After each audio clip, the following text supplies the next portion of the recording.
আসসালামু আলাইকুম, welcome back to my channel. আজকে আমি আপনাদেরকে পারফেক্ট সিঙ্গারা তৈরি করে দেখাবো, যেটা কিনা একদম হোটেলের চেয়েও অনেক বেশি টেস্টি হয়। এইভাবে বাসায় যদি সিঙ্গারা তৈরি করে খান তাহলে আর হোটেল থেকে কিনে আনার প্রয়োজন হবে না। এতটাই মজাদার হয়ে থাকে এবং পারফেক্ট হয়ে থাকে। এইভাবে সিঙ্গারা বানালে মনে হবে একদম হোটেল থেকে আপনি কিনে এনেছেন। তো আমার এই পুরো রেসিপি ফলো করুন, তাহলে বুঝতে পারবেন আমি কিভাবে তৈরি করেছি। আর দেরি না করে চলুন শুরু করে দেই।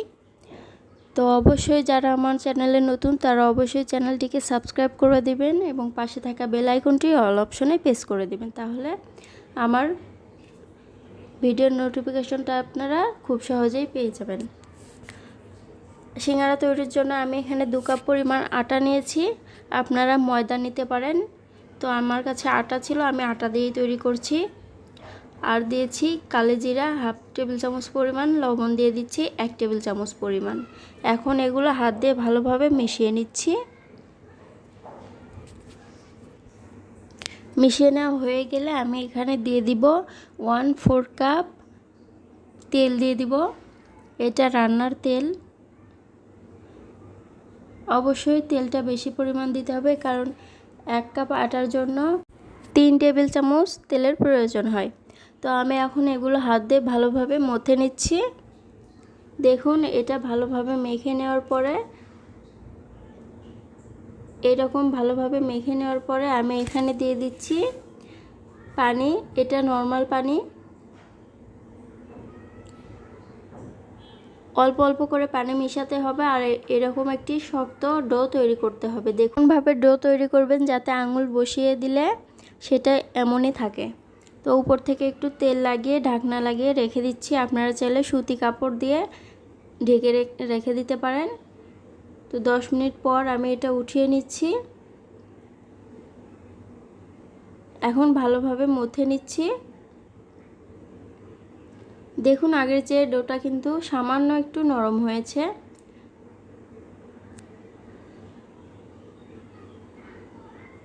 এখন আমি ভালোভাবে মথে নেওয়ার পরে এটা ছুরি দিয়ে কেটে নিচ্ছি।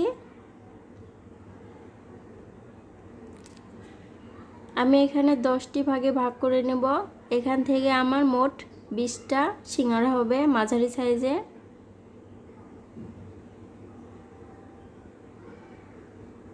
তো 2 কাপ আটাতে আপনারা 20টা সিঙ্গারা তৈরি করে নিতে পারবেন। এখন আমি রুটিটা বেলে নিচ্ছি। রুটিটা গোল হবে না, একটু লম্বাটে হবে।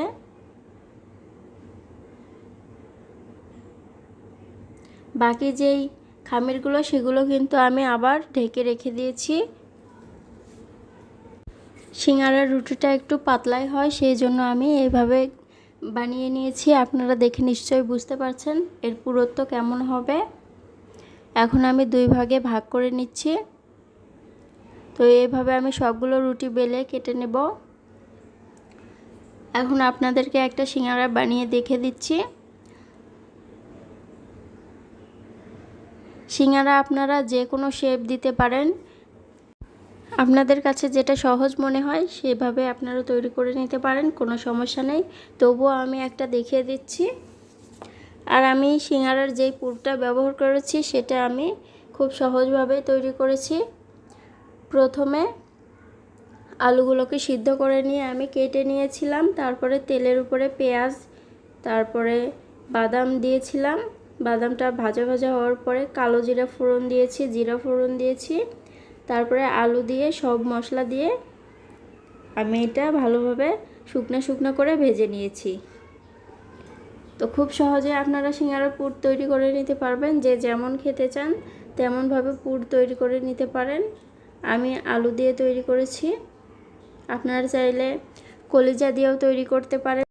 যে যেটা দিয়ে খেতে পছন্দ করেন সেইভাবে পুর বানিয়ে নেবেন। তো এটা আমার স্কিপ হয়ে গেছে, সেই জন্য আমি আর দেখাতে পারলাম না, তার জন্য দুঃখিত।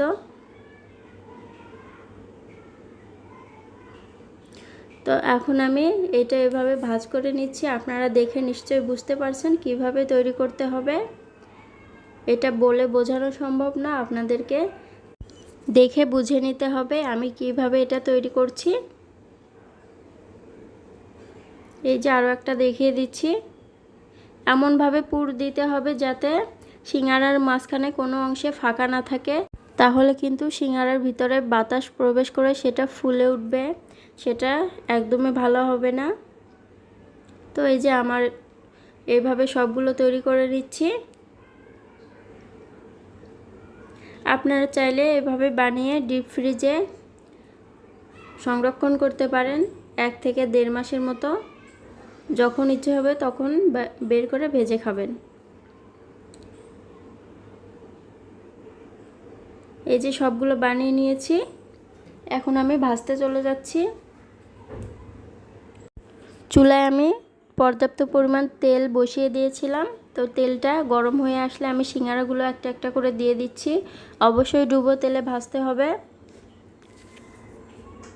তো এটার চুলার আঁচটা বাড়ানো যাবে না, মিডিয়ামে রেখে সবগুলোকে আস্তে ভেজে নিতে হবে, কারণ হাই হিটে ভাজলে এটা উপর থেকে পুড়ে যাবে, একদমই ভালো হবে না সেটা। আস্তে আস্তে লালচে করে ভেজে নিতে হবে। সিঙ্গারার কালার খুব একটা লালচে হয় না, আপনারা দেখে নিশ্চয়ই বুঝতে পারছেন আমি কিভাবে ভেজে নিচ্ছি। এই যে কতটা সুন্দর হয়েছে দেখতে, খেতেও অনেক মজার ছিল। তো আমার এই রেসিপি ফলো করে যদি আপনারা বাসায় তৈরি করেন তাহলে একদম হোটেলের পারফেক্ট স্বাদ পাবেন, আর হোটেল থেকে কিনে এনে খেতে হবে না। এই যে দেখুন কতটা সুন্দর হয়েছে। আমি এখানে তেঁতুলের সস এবং টমেটো কেচাপ নিয়েছি।